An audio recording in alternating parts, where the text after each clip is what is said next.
আমরা দেখব branch post অফিসের স্পিড পোস্ট বুকিং পদ্ধতি। প্রথমে আমরা থার্মাল প্রিন্টারটিকে ডিভাইসের সাথে কানেক্ট করব। এরপর থার্মাল প্রিন্টারের এই বাটনটিকে ক্লিক করব।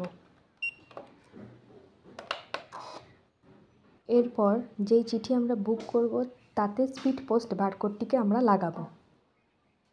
এইভাবে আমরা স্পিড পোস্ট বারকোডকে লাগাবো।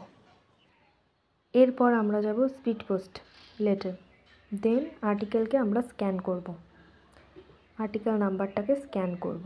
এরপর আমরা করব সিলেক্ট টাইপ, দেন আমরা যেহেতু এটা অন পোস্টাল সার্ভিস করছি, on postal service weight 20 gram, then next. এখানে সেন্ডার মোবাইল নাম্বারটিকে আমরা দেব, দেন দেব অফিস পিনকোড। অফিস পিনকোড দেওয়ার পর আমরা ফার্স্ট নেম এবং লাস্ট নেম চুজ করে অ্যাড্রেস লাইনগুলিকে দিয়ে এটাকে নেক্সট করব। সব কিছু করার পর আমরা নেক্সট বাটনে ক্লিক করব। তারপর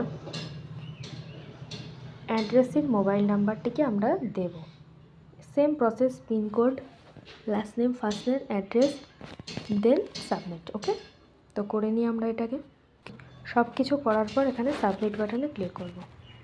দেন দেখাচ্ছে service post amount 0, then book now equal to print, same process, reprint, print. তো এইভাবে আমরা সার্ভিস পোস্টকে 0 কস্টে বুক করতে পারি।